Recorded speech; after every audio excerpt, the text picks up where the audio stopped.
So for a lot of us, we struggle with the sense of authenticity and the struggle there is, how can I be myself without getting punished for being myself? And I feel like for women,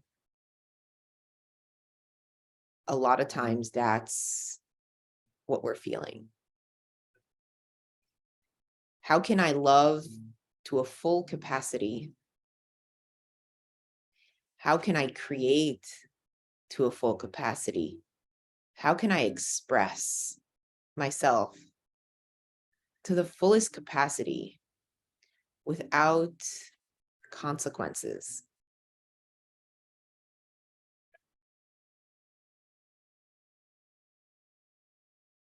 Who is the woman I need to be, rather than who is the woman the world is demanding of me? What is that inner voice? What is that inner, deeper dimension, that light that needs to come through me?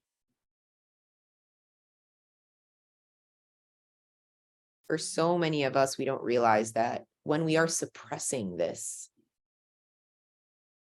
what we are doing is we are also suppressing ourselves on a spiritual level, because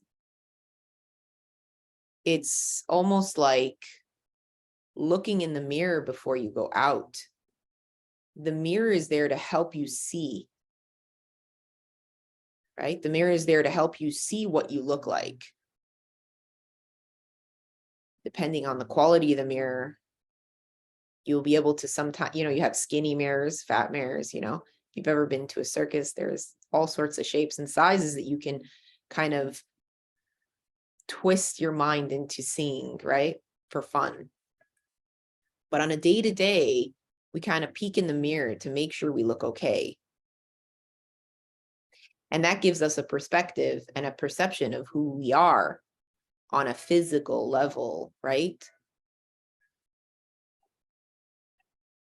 From a spiritual dimension, if we want to be able to tap into that spirituality on the deepest level, the mirror for that is the body in this world. And that's why I communicate that the body is your first home on this world. I mentioned this yesterday, but one of my sons said, he's like, my body wasn't my first home. My mother's body was my first home on this earth. So just knowing that, and just, like even with birth, they say that, we when we are birthed into this world, we absorb in that 9 months all the positivity and negativity, the nurturing and the trauma. It becomes who we are. It almost becomes that mirror of who we develop into. So on a spiritual level, when we're trying to connect with our deepest self, right? The depth of that warmth, that spirituality, the only way in is to be able to look in that mirror, and that mirror is complete self-acceptance and learning how to communicate, right? It's not about learning how to communicate this with the world, but it's learning how to communicate it with yourself, allowing yourself to be who you are naturally in this world.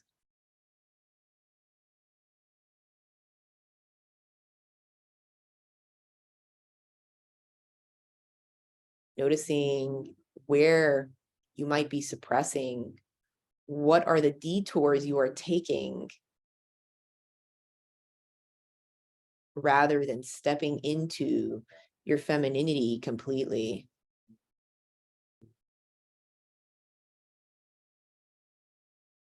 Expression. So Sarah says expression is a part of a woman's experience, the creation, right?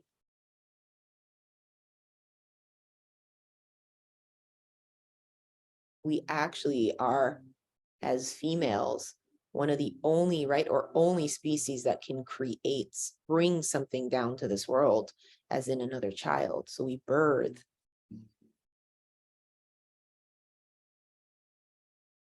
When we step into the concept of validation and needing permission,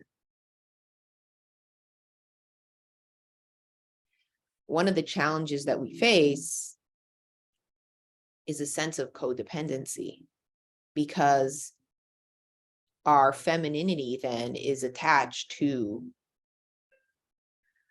the validation or the permission. If somebody's giving us permission to be who we are, rather than stepping into our full selves at all times.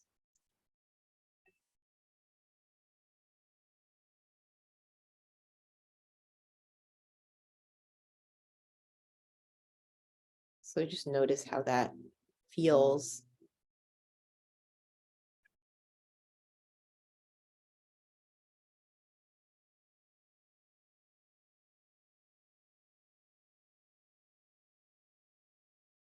And just notice in your life where you're able to create this space to be completely yourself. And this doesn't mean making noise or, again, needing the validation from others. It's more of this inner sensation, this inner flow, this inner sense of peace and contentment, coming from a place where I trust that everything will be okay. And if we always look at the world that way, there is a sense of ease and alignment that shows up in the practice, that is available as an extra battery pack for our nervous system to exercise expression. So the next question is, how do we get there? What is the way in? Where do we start? And it's really, really simple. It's called competence.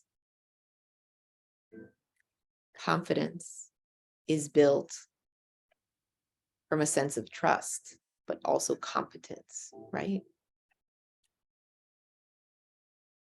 So competence builds confidence. Knowing yourself, right? How do you get to know yourself? When you realize, what am I capable of? What am I competent as? I always say, when women left the kitchen,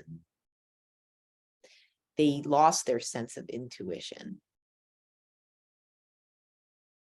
And what I mean by that was, as a woman, we need to include all our sensations. And in life, there are very, very few places where we get to experience everything. Smell, taste, heat, flavor, sensation of holding that knife and chopping, stirring, the energy that moves within the flow of our hands moving, kneading dough, right? All this stuff has so much energy and power connected to it. Sitting in front of a computer is very technical, which so many of us do, including myself. And our brain can develop a lot of very, very wise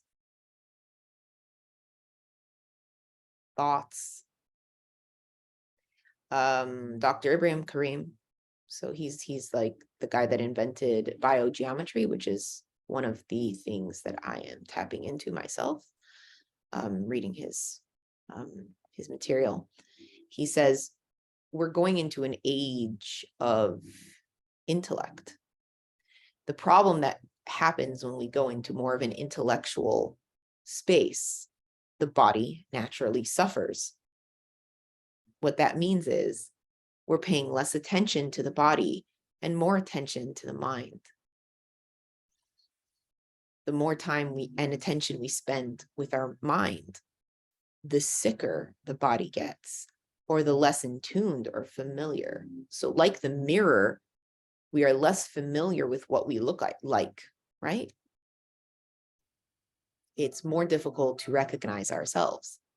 For a woman, one of the most essential things in getting to know ourselves and building that confidence is the competence of being able to take the things we're good at, bring it together, right?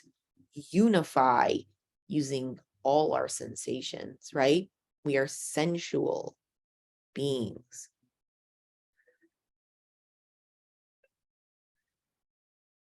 Whenever we have like this emotional climax where we're feeling this sense of love and trust, and we feel like Hashem is giving us this big hug,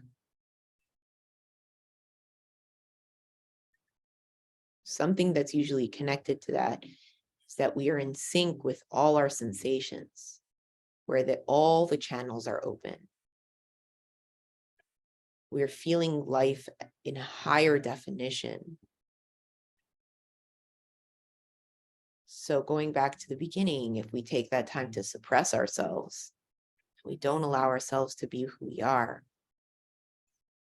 and we are not confident in the spaces we are competent, we shy away from giving ourselves the credit that we deserve and that we earn. Now, there's that ego perspective of, making it just notches on a belt, or just knowing that there are experiences. And every day we get up and we are that apprentice, right? But we're an apprentice that can look in the mirror and say, I know that person. I'm going out into the world with that human being. That means from a spiritual aspect, we look in the mirror as well as the physical aspect. And trust that the world needs you. The world needs you. And your interpretation.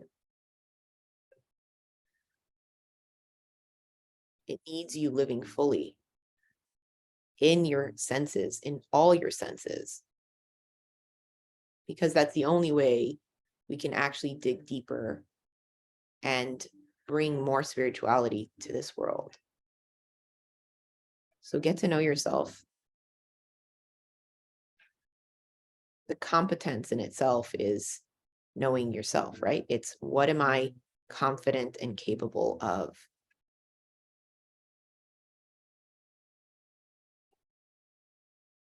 If I can show up and love today, no matter what, if I can smile to somebody, if I can smile to myself. So I'll end with that quote that it was my mantra for the week. So Rudy Francisco says, the difference between a garden and a graveyard is what you put in the ground.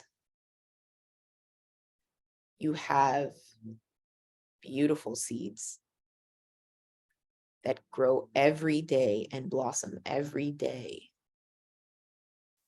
Build yourself this beautiful garden. One of the things I'm finally working on is completing, which will be complete soon, is that book that we started all together in 2001, which was called More Self-Love, Baby Girl, which is going to be building that self-love garden. And it is a collection of all the quotes and thoughts that you guys shared with me after we were practicing for a year. So thank you for showing up for this practice. If you like what you hear, like, follow, share. Donations are always welcome because all this work is done as a contribution to the world from me to you. So enjoy and have a beautiful day.